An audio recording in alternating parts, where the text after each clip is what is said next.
Guys, I'm going to start off with a question for you. How many products come from crude oil? Drop all of your guesses down in the comments below.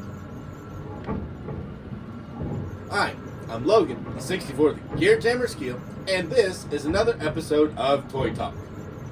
Today's subject is a little bit complicated.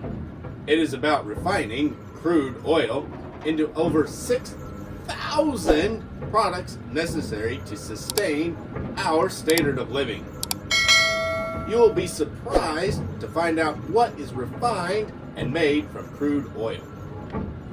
Smash that like button and let's start with the refinement of crude oil. I found this extremely fascinating as I really had no idea the history of oil. No one knows who or what civilization discovered oil, but we do know that the Chinese were among the first civilizations to refine oil. Crude oil was distilled by Arab chemists with clear descriptions given in Arabic. In the 9th century, oil fields were exploited in the area around modern-day Baku in Azerbaijan. Arab and Persian chemists also distilled crude oil to produce flammable products for military purposes. Through Islamic Spain, the distillation became available in Western Europe by the 12th century. During these early periods of refined oil, the primary use was for military weapons. Later on, refined petroleum products were used for heat and other things. The Industrial Revolution was brought on by steam power, and steam power remained supreme for moving huge objects such as ships, tractors, and locomotives. At first, this steam was produced by burning coal. As oil refining processes became more efficient, the conversion from coal to oil was on. Ours is a carbon-based world. Everything has carbon in it. You, me, everything. The carbon-hydrogen chain can be broken and reshaped to make another product easily. I assume that many of you are familiar with the term fractional distillation. It is the first step in turning crude oil into a usable product such as LPG, gasoline, and diesel fuel, plus 6,000 other products. You can find a list of 144 products in a link down below. How is petroleum diesel fuel produced? The process, it depends on boiling in a closed tube. Using water as a simple example, when water is heated, its temperature rises to 212 degrees, and it stays there. This temperature is its boiling point, and once it is reached, the water won't get any hotter. From this point, the heat is used to change the water into steam, turn the liquid into a vapor. Once all of the water has been turned into steam, it can then be heated beyond 212 degrees Fahrenheit. As soon as the steam cools below the boiling point, it turns back into water. The vapor condenses back to water. Every liquid has its own boiling point, determined by the size and the shape of its molecules. The liquid water plus heat becomes steam. The steam is condensed and becomes a liquid. If the water was crude oil instead of water, the crude would have been vaporized and gasoline or some other petroleum product would condense out of the liquid crude oil. This, my friends, is known as fractional distillation. Fractional distillation is more complicated than this explanation. I just wanted to give you a very simple version of fractional distillation. The fractional distillation of crude oil is the main activity that supports our standard of living. Like everything, new technologies are developed, but so far none have the ability to replace crude oil in our world. Now, let's head on down to the rock quarry and talk about an unusual piece. Not really is it intended to be a standalone piece, but it could be. And here we go, guys. I told you I had an unusual piece. It could be used as a standalone, but it's actually intended as a diorama piece for a model railroad. In this case, it's designed for O-gauge because that was an MTH Trains O-gauge accessory. It is powered, as you can see. It runs off of the transformer, and it is variable speed. It can go faster or slower depending on how much power you give to it. You see?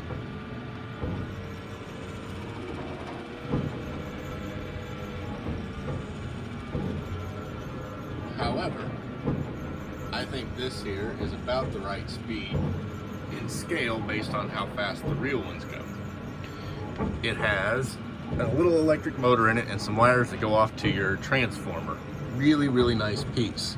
It's all plastic, as most train accessories are, except for the pump jack, the rod that goes up and down. That is actually a piece of metal. That way it has enough weight to go up and down. The base is plastic. The chain link fencing around it is a nice kind of a plastic web, and then it has plastic post all along. This is where you can really tell that it's O-gauge because of the size. It'd be a little bit smaller had they done it in S-gauge, but you know, it could be a really tall fence you put around it. So I look at it this way: you could use this for S-gauge, which is 64th, or O-gauge, or even G-gauge. Just depends on what size railroad you use, or if you wanted a 64th scale layout or anything, it would work just fine, because these particular jacks come in different sizes. They are some that are really, really small to some that are humongous. Now the oil well jack, it works simple. It's connected to this big giant counterweight. There's a motor here. This one is designed to make it look like it has an electric motor. I will tip it up. You can see it has what would look like an electric motor. A lot of them will run off of single cylinder hit and miss type engines, and then sometimes later other engines, you know, 4 cylinders to power them. These here are a walking beam design, and you can see as it rotates around, it pushes the beam up and then it pulls it down. As it pushes it up, it shoves the pump down into the oil, and then when it's pulling it up, the valve closes. It's a one-way valve. It closes and it pulls the oil up. Then it goes down, and when it's up, a valve closes so that it doesn't drain back down. Then it goes down and it grabs another sloop, pulls it up, and slowly it pulls a whole column of oil up. And they can pull up from very, very deep wells. You know, a couple miles down, actually, they've been able to pull oil out that way. The deeper the well, the bigger the head, and the bigger the pump you're gonna have to put in.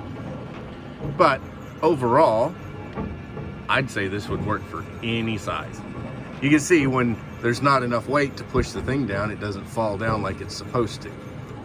Now the big downside to this particular model is, check this out. When it goes down, look how far down that goes. So you have to actually have a very deep place below your layout in order for this jack to actually work, because it can travel so much. There has to be a big hole underneath with a lot of carry space. You can see it has a nice ladder on it, and just like the real ones, they use thread, but the real ones, it's just the cables that attach to this and go up and attach to the top of the arm. Really, really fancy machines. They're simple, old style. Many of them 100 years old or older are still working, which is incredible. And then right here you can see where when it pulls the oil up, it just drains out into each of these pipes and goes off to storage. Ladder there. Again, not a whole lot to this model, but this is a model that would actually add some working elements to your layout. Underneath, you can see the electric parts and the electric motor that goes in, and it's gear driven to make it the right speed for the model. And then as I said, as you increase the speed on your transformer, it would go faster, but you don't have to. It should run probably about this speed, maybe even a little slower. And then you can see there's a chain link gate right there so that the workman could get in and out. Personally, I think I would put this on something other than this base if I was actually building a layout, and get rid of this fencing and do it a little bit different, or maybe embed this thing down in so it's not sitting up looking like a big concrete piece of plastic. I would work on something like that so that it would look more realistic and without this fence, because that fence is just way too close to the machine. I mean, yeah, some people would put a fence that close, but all the photos of these machines I've ever seen, there's no fence because they're just out in the middle of nowhere. Nobody go around it, so it just seems redundant. And it would also make it easier in 64 scale. It'd make it more realistic, because the fence looks a little out of scale. Without it, you wouldn't know that wasn't 64 scale.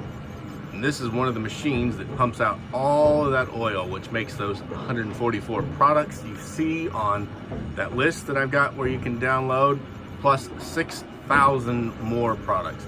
It's incredible just how much stuff comes out of oil. And without this machine, we wouldn't have any of it. These machines, they're slow, they're old, and they're incredibly reliable, and they keep our world running.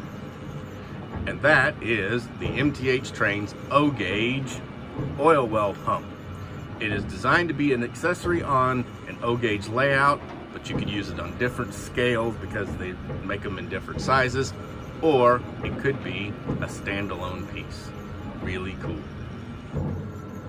Oil well pumps are the machines that feed our refineries. They are just as essential to all of us as the water line supplying our houses. Please go on and grab my report on the products that we use all the time that come from oil. It's free with a link down below.